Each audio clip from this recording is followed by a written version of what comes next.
Doom Dark Ages and Elden Ring Night Rain both launched this month, and you can get 17% off Doom and 12% off Night Rain over at greenmangaming.com. Those discounts apply to both the standard and deluxe editions of the game, and they're only available for a limited time, so get in quick. Click the link below to start saving or stick around to the end of the video to learn more.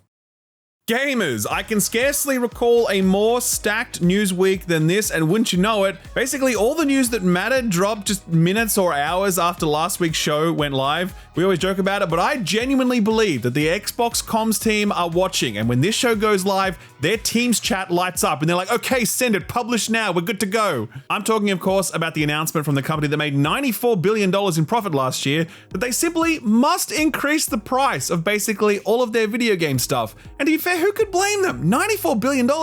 That's basically minimum wage in corporation terms. That's right, Microsoft, the $3.4 trillion corporation that shut down Tango Gameworks last year, has announced that the price of the Xbox Series S and X consoles will go up substantially, and that you can expect a number of their new release first-party games to retail for $80 at launch. In terms of console pricing, it's tricky to explain it all cleanly since there are a lot of different SKUs for Xbox consoles, but long story short, Xbox Series S consoles went up about $80, and Xbox Series X consoles went up about $100. The one exception being the 2TB Xbox Series X, which went up $130. It now retails for $730, making it more expensive than a PS5 Pro. And I ask you, who the fuck would buy an Xbox Series X console when you could buy a PS5 Pro for less? The theory is that Xbox are betting on Sony effecting a similar price hike in the future, and to be honest, it's kind of a good bet. So if you were at all considering buying a PS5 Pro, then now would be a very, very good time to grab one. These price hikes affect peripherals too, where prices went up an average of about 5%.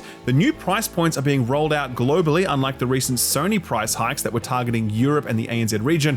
They are effective right now, meaning that if you're one of the 3 people in the world planning on buying an Xbox at some point in the future, you are going to have to pay more for it. No way around it. We'll get to the game price hikes in a bit, but for now, let's talk about why Xbox is raising the price of their hardware when their hardware is in a very, very, very distant third place position. In their official statement, Xbox had this to say, quote, "We understand that these changes are challenging and they were made with careful consideration given to market conditions and the rising cost of development. Looking ahead, we continue to focus on offering more ways to play more games across any screen and ensuring value for Xbox players," end quote. So that's the official word, but what's really going on here? Well, here's the truth. We don't know. There are certainly some theories. One of them is that corporations are greedy and they like raising prices, and honestly, that's going to do you in about 99% of circumstances. It also might do here, but there is a complicating factor: Trump's tariffs. Now, regardless of what you think about these tariffs, the reality is that a shit ton of stuff is made in China, including Xbox consoles. Chinese-made goods are now subject to a 145% tariff when imported into the United States, and you can't start charging like $1,200 for an Xbox, so what do? Well, you raise the price in other regions so you can increase profit margins there while running at a managed loss in the US market. That's the theory behind Sony raising the price of the PS5 in Europe and ANZ, and it's certainly the theory here too. But like I said, we don't know the exact reason why this has happened, but certainly all companies that manufacture goods in China and import into the US are going to be looking for ways to offset the impact of these tariffs. So even if it isn't the tariffs that are responsible in this instance, Americans can certainly expect the price of their Chinese-made goods to go up, and the world can certainly expect to have to subsidize America's trade war by paying higher prices intended to offset losses in the American market. So what does this price hike mean for the future of Xbox hardware? Well, I'm gonna be honest with you and tell you that I didn't think it'll make a lick of difference because Xbox's hardware business has got much bigger problems than the price point. Though to be fair, characterizing it as problems probably isn't right for the simple reason that, as I've said in the past, I don't think Xbox really cares about their console at this point. I mean, take their most recent earnings call. Xbox hardware was down 6% year on year, and that follows multiple years of declining hardware sales. The PlayStation is outselling the Xbox 3 or 4 to 1 depending on the region, and the Switch 2 is right around the corner, which is going to suck up a huge amount of console buying dollars. Contrast that with Microsoft's overall gaming revenue, which was up 5% year on year, with Xbox content and services up 8%. The biggest growth vectors for them were Call of Duty, Minecraft, and Game Pass. In fact, Xbox Game Pass PC revenue increased 45% year on year, most likely owing to Call of Duty releasing day and date on Game Pass, making for a very cheap way to get your annual COD fix. But here's an even more fascinating result. According to Microsoft, they were the top publisher by pre-orders and pre-installs on both the Xbox and PlayStation stores last quarter. Think about that. Microsoft is in the #1 spot on the PlayStation Store. There's no money or margin in consoles, but there's all the money in the world in software sales and in in-game spending, and Microsoft is positioned very strongly on that front with their Play Anywhere strategy, which isn't just about multi-platform releases, mind you, it's also about xCloud, which just launched this week on LG TVs. So if you own a relatively new LG TV, you now have an Xbox, and for $20 a month, you can get access to a gigantic library of games, including Blueprints, the Oblivion Remaster, and Clair Obscur Expedition 33, all of which are some of the highest rated games of the year, and all of which launched day and date on Game Pass. So, does Xbox care that their hardware business is in the toilet and their consoles are now $100 more expensive? I highly doubt it. Xbox is a publisher that is growing through software sales, subscriptions, and cloud-enabled streaming. Xbox lost the box that sits under your TV battle a long time ago, but the war is far from over. So let's swing around to that other big part of the Xbox announcement, the news that some of Xbox's new release games will debut at an $80 price point. Obviously, this news follows on the coattails of Nintendo, who last month announced that Mario Kart World would be debuting at $80, and they made clear that in the future they'll be adopting a flexible pricing strategy based on how much value they feel a game delivers, aka they reserve the right to charge $80 for whatever they can get away with. This move meant a huge amount of backlash because people were concerned that other publishers would take Nintendo's announcement as an excuse to do the same, and lo and behold, Microsoft are the first cab off the rank, or second I suppose, but you know what I mean. Here's the thing about this, I personally take a very nuanced approach to game pricing discussion because I think there's a lot of considerations that go into it. I look at the companies involved, how those companies are treating their staff, the type of games they're making, the quality of those games, how those games are being monetized after that initial price point. Honestly, it's a long list. As I've said in the past, if Ubisoft want to sell me the next Assassin's Creed game for $80 while also selling a $200 collector's edition and having an in-game cash shop that sells bullshit cosmetics in a single-player game, I'm gonna say no thank you. But if Larian comes to me and they're charging $80 for their next ambitious RPG delivering hundreds of hours of unmatched gameplay with no bullshit in-game spending, then I'd hear them out on that, I really would. Last year, Microsoft sacked nearly 2,000 workers from their gaming business. They closed Tango Gameworks, which had only recently delivered them one of their best first-party releases ever. They made $94 billion in profit, and the CEO alone took home $80 million last year. I am unmoved when that corporation tells me they need an extra 10 of my dollars for the next Gears of War game. But there's even more nuance to this because the reality is you don't have to pay $80 to play the next Gears of War game. You can play it for $20 if you subscribe to a month of Game Pass, hell, even less if you're playing on PC. So are games cheaper in 2025 or more expensive? And yes, I know you don't own it, and ownership matters a lot to me personally, but the reality is, it doesn't matter to a lot of other people. And for those people, if you are hooked into a subscription service like Game Pass, it's never been easier and cheaper to play new release video games. But here's what I think matters most in this conversation, and I think gets overlooked a lot. If we look at the 10 best games of 2025 on OpenCritic, only 2 of them was priced at $70 at launch: Monster Hunter Worlds and the absolute GOAT, Kingdom Come Deliverance 2. If you extend that to the top 20 best games of the year so far, it's 3 games out of 20 that are full price titles. If we do the same exercise for 2024, it's similar. Only 2 of the top 10 releases were $70, Metaphor and Final Fantasy VII Rebirth, and there's only 2 more games if you zoom out to top 20. If you look at the top 10 most played games on Steam right now, 0 of them are premium full price titles. 0. And I mean, take this past week for example, Clair Obscur is one of the best JRPGs released since Final Fantasy X, and it's $50, delivering at least 40 hours of some of the best combat, best storytelling, best world design, and best imagination you can experience. So what's my point with all this? My point is this: companies increase their price to $80 at their peril. Already, we consistently see smaller teams operating at smaller budgets, putting out better quality games than AAA outfits. Already, we are seeing the overwhelming majority of players invest their time in free-to-play games, legacy multiplayer titles, or back catalog greats. Already, we've seen piracy increasing, with PC Mag reporting that traffic to piracy sites has increased roughly 34% versus 2020. If you look through subreddits and other social media platforms, you're seeing people hear this news of the $80 price tag And the biggest thing they're saying isn't, oh my god, fuck these companies, they're so greedy, though there's certainly some of that. What you're mainly seeing is people going, you know what?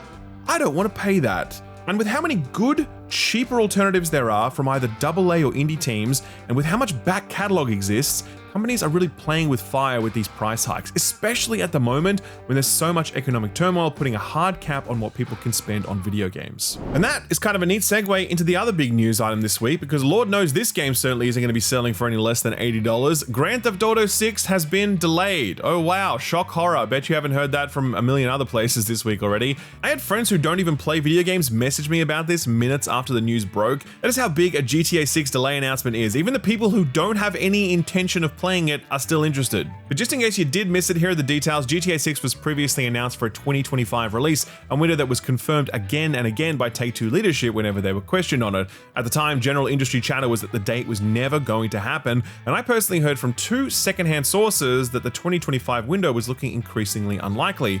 Having said that, there was a moment of excitement last week when Furio Junta fashion enthusiast Randy Pitchford announced that Borderlands 4 was dropping a week early. We all dared to hope that Randy had some inside goss on the GTA 6 release date and was moving his game forward a little to avoid it. Sadly, it has since become apparent that Randy was telling the truth, and all hope was lost like a USB stick at a medieval times. Rockstar put out a statement on the matter saying, quote, "Hi everyone, we are very sorry that this is later than you expected. The interest and excitement around a new Grand Theft Auto has been truly humbling for our entire team. We want to thank you for your support and your patience as we work to finish the game. With every game we've released, the goal has always been to try to exceed your expectations, and Grand Theft Auto 6 is no different. We hope you understand that we need this extra time to deliver at the level of quality you expect and deserve," end quote. Fair enough, can never complain when a studio delays a game out of a desire for quality, because we all lived through Cyberpunk, and we'd rather not live through it again. Take-Two boss Strauss Zelnick took a break from his de-aging and workout routine to issue this statement, quote, "We support fully Rockstar Games taking additional time to realize their creative vision for Grand Theft Auto 6, which promises to be a groundbreaking blockbuster entertainment experience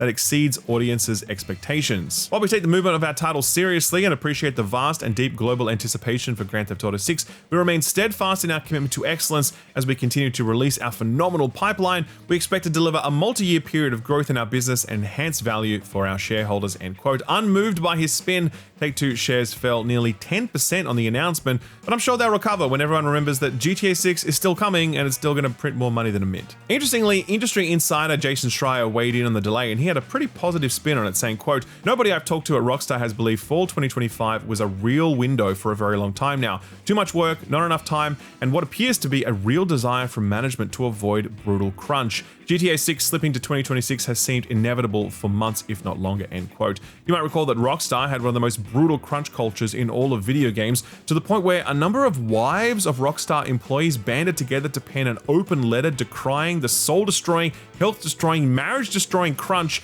that Rockstar was putting its people through. A series of reports on Rockstar's working conditions during the 2010s made the issue plain for all to see, couching it within a broader industry trend that has notably improved over the past decade. The majority of Western-based gaming studios now take great pride in their work cultures. Japanese developers, though, feels like they've still got some catching up to do. Funnily enough, the Guinness Book of World Records got in on the delay news announcement. They quote tweeted it, innocently saying, quote, "Longest development period for a video game, question mark, 14 years and 43 days, officially announced on 28th of April 1997 by developers 3D Realms. The first-person shooter Duke Nukem Forever was finally released on June 10th, 2011, end quote. Not at all subtle what they're hinting at there, but don't worry, GTA 6 has only been in active development for 11 years, so hopefully there's not too much hope of it beating 3D Realms' immortal record. Star Citizen, on the other hand, I'd bet my house that thing blows well past 14 years. Breaking news now, just as we were wrapping this script, Rockstar bombed in from out of nowhere with a brand new GTA 6 trailer. I would love to show it to you, but fun fact, Rockstar is basically the only publisher on the planet that copyright protects their trailers, meaning I can't show it to you without Rockstar claiming all the revenue from this video. God bless them. But it's an extremely impressive trailer, in large part because 1, there's a lot of booty shaking, and 2, the visuals we see here are in-engine and they're captured on a base PS5. I think the impact of these visuals is a little lost when you see them as only cutscenes, but Rockstar don't pull any bait and switch shit when it comes to their trailers. What you are seeing here will actually be how the playable game itself is going to look, and that is utterly remarkable. Unsurprising in one way, since Rockstar games have always been at the absolute cutting edge of technology and presentation, but it doesn't make it any less impressive when you see what they have been cooking.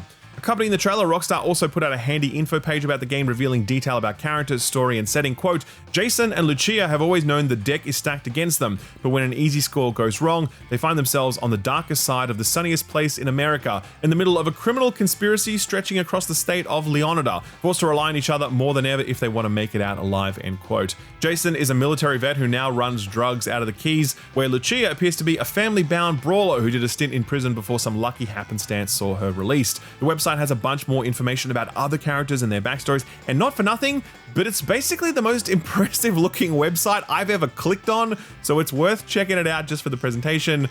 Either way, May 26th next year, that is of course, unless it gets delayed again. Turning now to Destiny news, and overnight Bungie revealed the next year of Destiny 2 content, and it's looking pretty bleak. I'm going to be totally honest with you. Destiny fans went into the reveal stream with fairly managed expectations. The Destiny team has been substantially downsized over the years, and there's just less interest in the game than there was just 12 months ago when the excellent Final Shape expansion launched. On that basis, we knew that future expansions would be smaller in scale, almost like DLC drops rather than the big media expansions we used to get.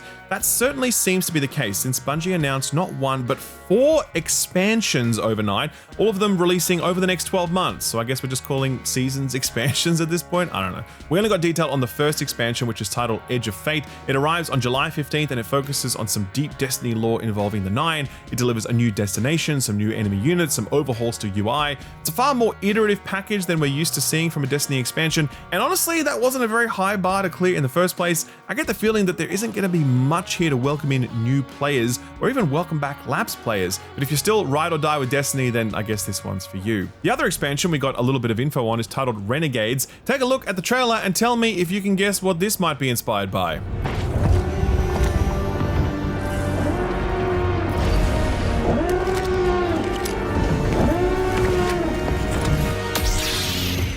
So yeah, Destiny is doing a Star War, and I gotta be real with you, I absolutely hate this. One of Destiny's defining characteristics is its cohesive world, its distinctive art design, and its self-contained lore. When Destiny recently did a Star Wars crossover skin series, I groaned because the skins made no effort whatsoever to be at all Destiny-like. It was just like, be a stormtrooper. It was like a Fortnite skin. Now I'd be raiding the Vault of Glass alongside some Star Wars character, and I'm just not into that. To see that Bungie has quadrupled down on that, basing an entire paid expansion on Star Warsy stuff, for me, it's like, it's never been more over. To be clear, this expansion, which is titled Renegades, is not set on Tatooine or whatever. Like, it is gonna be a Destiny story in Destiny locations, but it's heavily inspired by Star Wars to the point where they're lifting sound effects and weapons and visual design elements, and they have to put the Lucasfilm logo at the end of the trailer. So personally, I'm not interested in this, but if you pre-order the Year of Prophecy Ultimate Edition, you can get a Kylo Ren skin, and a Darth Vader skin, and a General Grievous skin, not to mention instant access to a reprised sniper rifle from Destiny 1. So yeah, forgive me if I sound a little jaded, but none of this is ringing my bell. So what got announced or delayed this week? Well, much like last week, a bunch of indies are taking this sort of quiet before the storm period before Summer Games as a chance to announce their games. A small but interesting mix of stuff this week, and we'd expect this to be the vibe until June. But before we get to those, Xbox did come out swinging on Monday by dropping 2 announcements on the Xbox Wire blog. The first of these was Gears of War Reloaded, a brand new 2025 remaster of the 2015 remaster of the 2006 third-person cover shooter. You keeping up with that one? This one will get the 4K 60 FPS treatment and all the trimmings you'd expect. But here's the big twist with this one, it's coming to PS5, as well as PC and Xbox on August 26th. Obviously, this marks the latest former Xbox exclusive to make the jump to competing platforms, following both Forza Horizon and Indiana Jones earlier this month, and it's kind of a big deal. They can only up the ante with like Halo at this point, and as Phil Spencer suggested last year, there are no red lines for Microsoft when it comes to their multi-platform plays. The second announcement from Xbox this week was definitely a blink and you'll miss it kind of thing, but in a feature about Asian American and Pacific Islander Heritage Month, Xbox ran an interview with the creator of Echo the Dolphin, a person by the name of Ed Annunziata, where he briefly mentioned that, quote, me and the entire original team are going to remaster the original Echo the Dolphin and Tides of Time games. Then we will make a new third game with contemporary play and GPU sensibilities. Stay tuned to echothedolphin.com, end quote. Head over to that website and it's just a long, and I mean long, countdown timer that will finish on April 25th, 2026. weeks. No idea what's going to happen at that point, whether it's a release date or a trailer, so everyone should just calm down until then, I guess. But personally, I'm super excited about this because I absolutely loved Echo the Dolphin. Like, that was like one of my favorite games back on the Mega Drive, so I'm extremely excited to see it making a return. All right, so moving over to that indie stuff now, let's start with an announcement from Raw Fury, who's had a really strong start to the year so far with the release of Blueprints. They announced a release date for Cathy Rain 2 Soothsayer, which comes as a surprise sequel to a traditional point-and-click adventure game they put out almost 10 years ago. This is a thriller series that follows a hard-boiled journalist turned detective as she uncovers dark shit in rural towns during the 1990s, and Soothsayer sees her trying to hunt down a serial killer.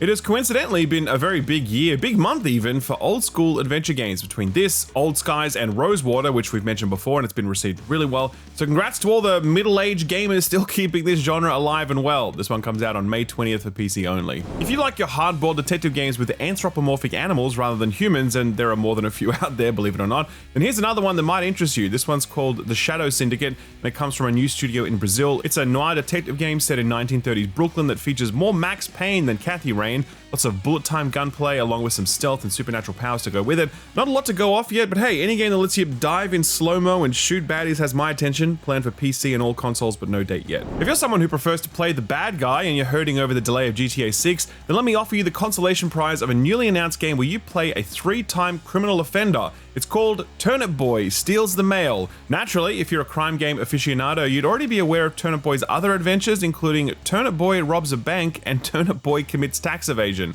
This is a series of comedic indie games that puts a turnip through genre adventures. Tax Evasion was a top-down RPG, Robs a Bank was a shoot-'em-up, and Steals the Mail is an endless runner with a story. You might laugh, but the first two games have done really well for themselves, and people really love this little guy, so good on you, little turnip. PC only for this one so far, no date yet. Here's an interesting one, The Age of Bharat, which comes from a new studio out of India called Tara Gaming. You hear a lot of industry folks talk about how lucrative the Indian gaming market is, but we rarely hear about any games from India making their way to the West. Age of Bharat is looking to change that with a glossy action RPG influenced by Indian mythology. The studio is co-founded by Noruddin Abood, who worked as a senior producer at Ubisoft for over 12 years, as well as Amitabh Bachchan, who is like one of India's most successful actors. It's looking a little rough, but the idea of black myth Wukong in India holds a lot of promise. PC and consoles for this one, no date yet. From real-world culture to fictional culture, The Rise of the Golden Idol also announced its next expansion chapter this week, which they're pitching as their largest one yet, with 5 chapters spanning a 40-year narrative. It's called The Lemurian Phoenix,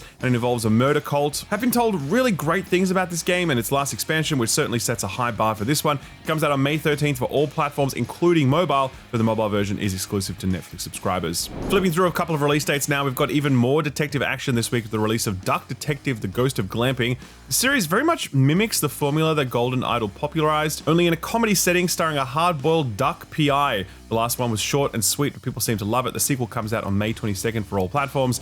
2 games that started off as Apple Arcade exclusives announced console-wide releases this week. Shovel Knight Dig is a roguelike spin-off on the modern retro favorite. That comes out on PS5 and Xbox on May 15th. Meanwhile, Teenage Mutant Ninja Turtles Splintered Fate, which is basically what if they made co-op Hades with Ninja Turtles. That comes out on PlayStation and Xbox on June 24th. Both games are supposedly pretty good, though obviously if you have Apple Arcade or PC or Switch, then you can play those right now. And while we're talking about mobile, we'll touch on the one delay this week, Sonic Rumble. This is basically Sega's take on Fall Guys, and it's the first new game developed by Angry Birds developer Rovio since they got acquired by Sega. This one was due out worldwide on mobile and PC on May 8th, but they've since announced an indefinite delay, saying they're making a bunch of changes that will fundamentally reshape the game. That doesn't sound very encouraging given the game was meant to be out in 2 days. Now this has actually been out for quite a while in a bunch of soft launch markets, including Australia, and looking at the user reviews on the App Store, they're actually pretty positive, so I'm not really sure what's going on. Clearly it's not hitting hard enough for Sega though, so back to work they go. Alright, so what came out last week? Well, Despelote was the new game published by Panic, which we featured on our Radar segment last week.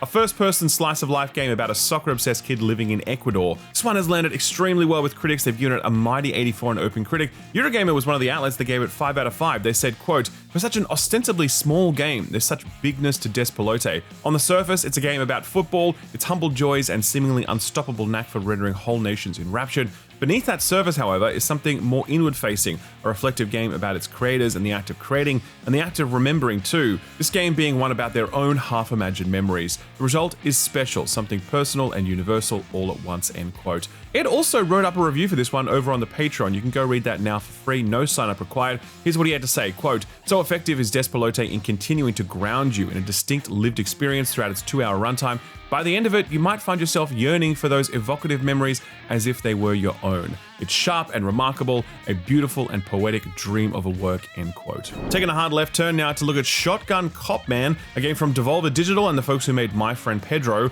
This is the precision platforming game where you use guns to propel your little hard-boiled hot dog guy through stages. It's landed at a strong 82 overall, with many of the reviews praising it where it counts, the level design. Here's IGN, who gave it 8 out of 10, saying, quote, "Shotgun Cop Man is a left-field nostalgia trip that hits just about every shot from the volley it unloads. From its engaging, refined movement to its distinct level design ideas to its compelling time trials, that makes it all the more disappointing that it's missing a couple of load-bearing features for any game that's all about sanding down your runs to the last second. Like a way to quickly restart from the start of a level after each death. Still, using firearms to fly through the air is a total blast, and I'm excited to get back to chasing better times and more precise runs through the underworld," end quote.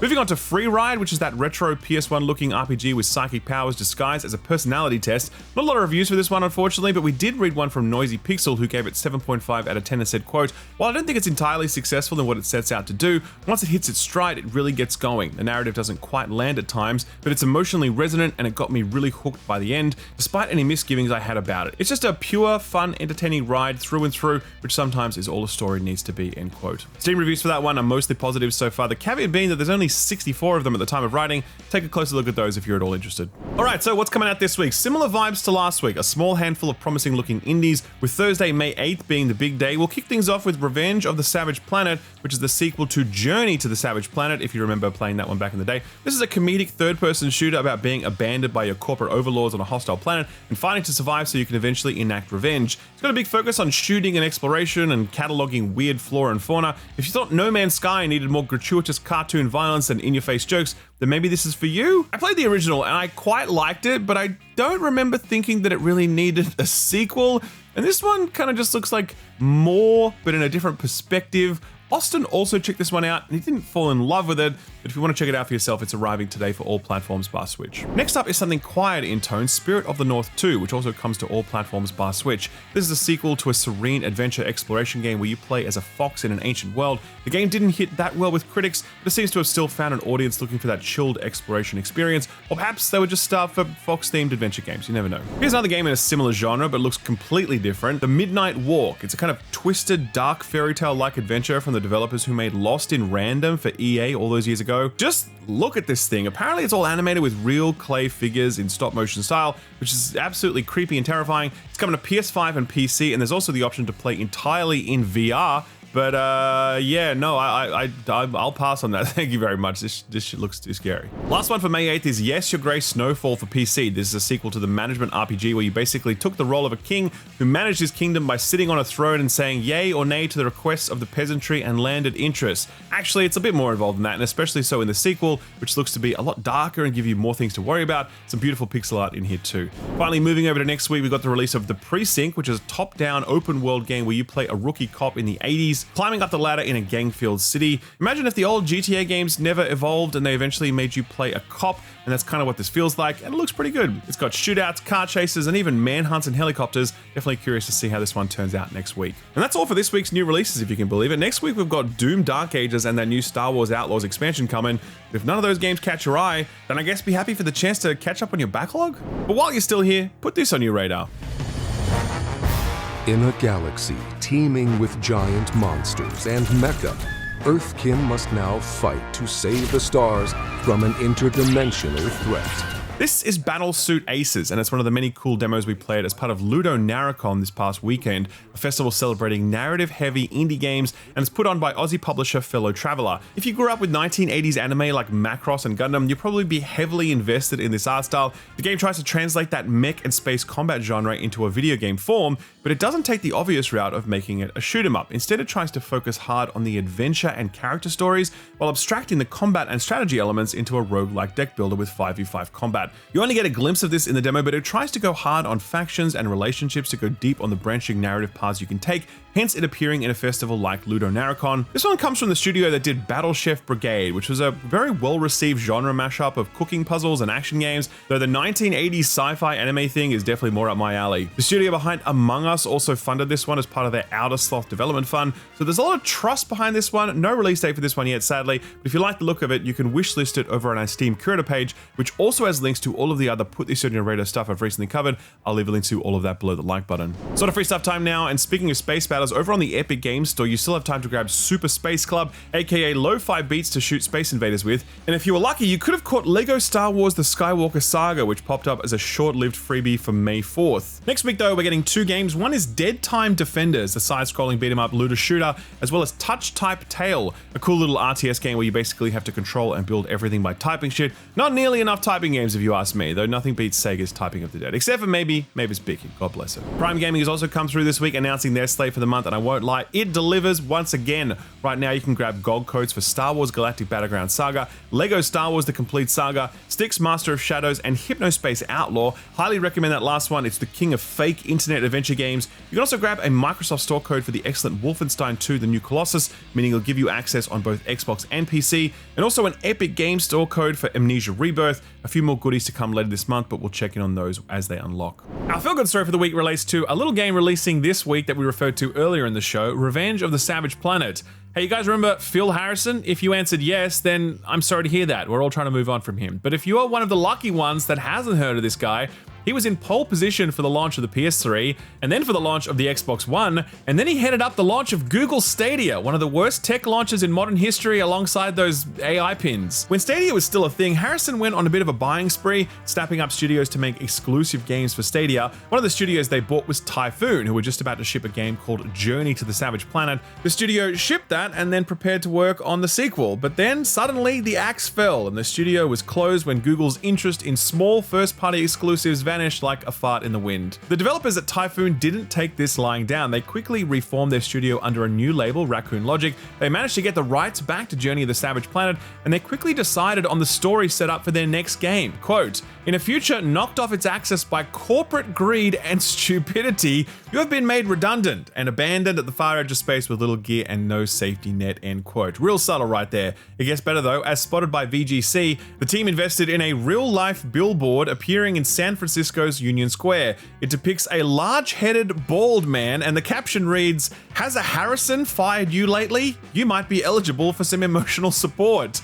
The fictional CEO's name is Gunther Harrison, and it really makes you wonder, I wonder who they based this character on. Alright ladies and gents, huge week on the channel. This video went live a day early because tomorrow we've got the Death Stranding 2 preview going up. A little after that we'll have the Doom Dark Ages review, and then over the weekend we've got the Friends Per Second podcast where we chat once again about Expedition 33. And if you're wondering where the review for that one is, I just hit Act 3, so I am getting through it, and I do plan to put out something on it next week. For now though, you've been a fantastic audience. Give yourself a pat on the back and give this video a like if you enjoyed it. Don't forget to subscribe and ding that notification bell. Plus, you can follow us over on Spotify, where you can also watch all our content over there ad-free if you're a Spotify premium subscriber. Hey, by the way, are you interested in saving 17% on Doom Dark Ages? If so, then stick around to hear from this video's sponsor. Otherwise, take care of yourself, and I'll see you next week. Bye-bye.